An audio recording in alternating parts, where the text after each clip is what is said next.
Now, do you and your partner argue? Well, according to Hollywood actor George Clooney, him and his wife Amal, they never argue.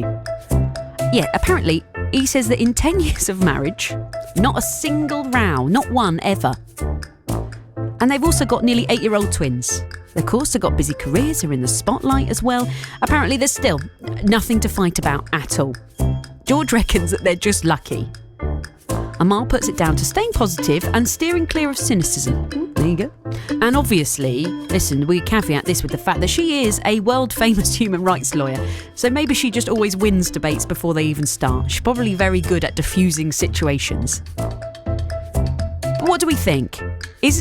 We've heard it saying, arguments are healthy for every couple, isn't it? Is that true? Is it healthy to have no arguments at all? Maybe a few squabbles here and there. Who's left the keys somewhere? Who's taking the bins out? It's something that everyone has a little quibble about, I think. Maybe George and Amal, they don't need to worry about who's putting the bin out. Maybe that's why they're not arguing. Daytime's relationship coach Teresha Young is with us now. We want to hear from you too. You can get in touch with us 08000 321 333. Start your message with the word Kent. Teresha, can this be true? Is it possible to be married for that long, 10 years, and no arguments at all? Morning, Sophie. Well, that's the question. No rowing for so long. No rowing. It's quite a bold statement, right, to make. And I think it's really a case of how people are defining arguments. Because an argument is simply a disagreement between people. So you're either for something or against it. And I think most people picture a shouting match or tension. But disagreements don't always have to be dramatic or heated. They can actually be quite calm. So what I'm thinking is that maybe George and Amal have had different opinions now and then, but they just don't call them arguments, because some couples are better at handling their emotions and communicating better. Yeah, well, that's the thing, isn't it? And everybody's different. And I know, we've had it. I have to say, me and my husband are very non-confrontational people. We do fall out about things, obviously, when you wind each other up, don't you? Because if you're living with someone in close proximity, you're bound to. But we are not the sort of people, I don't think we've ever had a really big shouting match. Yeah. But then I know lots of people who are fiery people, and they express themselves in that way, whether it's at work or with family and stuff. So I suppose it depends on the sort of people you are, I guess. Absolutely. So it does depend upon your demeanour. I know you mentioned about Amal obviously being a famous human rights lawyer. Yeah, that's got to help. You know what? She might just give him the glare and he knows not to say anything. Give him the eyes. That's true. You wouldn't want to mess with her. Well, exactly. But, in truth, relationships aren't about battles. It's all about connection, care and empathy. So I'm guessing that they've created that space where they both feel safe to communicate in a healthy way. So it does, I think, depend upon the character of the people. But I would say it's probably unlikely they haven't had differences in their opinions at all. It's just the way that they have managed to deal with it. The thing about relationship is that it's not about avoiding conflict or disagreements. I don't believe that's the case at all. It's just more a case about how you manage it. Yeah, because, I don't want someone to be listening to this and thinking, well, me and my other half, we're at each other's necks all day. And I'm sure it isn't over. Obviously, sometimes if it's about something huge, then that's a different story. But if you are finding yourselves arguing a lot, maybe you've got different opinions on something, how is there a best way to move forward with that? And is it a big problem? Does it matter?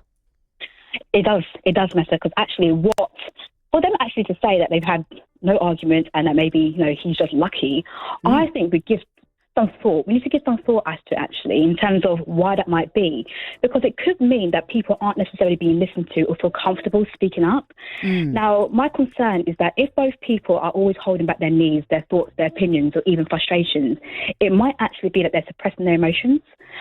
They could be fearful of any comeback, and some people are people pleasers too. They just are fearful about saying no. And perhaps even there might be a little bit of a power imbalance in the relationship. So I would say it does give me some concern when people say that they haven't had conflicts, because we are growing people, life changes. And to say that you haven't had any disagreements, maybe that's a better word, disagreements, then I just think it gives cause to concern as to what that looks like. Yeah, that's the thing. And I'm also sat here thinking, well, maybe if some of us had all of George Clooney and Amal Clooney's money, then there probably would be slightly less things to argue about. I mean, no one's fighting over who's going to pay the electricity bill in George Clooney's house, I wouldn't have thought. Exactly. So they've got a few things, that helps them out in terms of the day-to-day routines and habits that we generally have in our lives. But going back to your question, what you said, how can you actually address this? And I think it's time for people to have a reflection, because if you are feeling, we can start to normalize arguments. Basically, it can be part of our day-to-day dealings. Oh, we just row about everything. But in actual fact, if that is making you feel frustrated, upset, then it's time to take some pause and to have a conversation with your partner. I'm all about communication, which could be why George and Amal have this atmosphere in their life, this environment in their life where they feel safe to talk up. So look back on some of your arguments or disagreements that you've had and just say, did I feel heard, appreciated and understood in that moment? How did I control my emotions? Because we need to take some personal responsibility about how we are responding and reacting in those situations. And then also, think about the reconnection process. Because are you willing to make up and reconnect after this? Because sometimes people don't make up afterwards, and it goes on for days and days, and they get the silent treatment, and all of those the silent treatment can be the worst. It's still communication by not communicating verbally, but you might get passive aggressive behaviour where someone's in the kitchen slamming pots, slamming doors, that type of thing. But what that does, it starts to build resentment and people starting to feel emotionally distant. So I really do encourage people to take stock of how you are feeling by having disagreements and have a conversation with your partner about it. Yeah, absolutely. That's the thing. And I guess we all have to learn when to say sorry as well, don't we? We don't want to leave those open-ended and let them carry on forever. Teresha, thank you so much for being with us again, our daytime relationship coach, Teresha Young.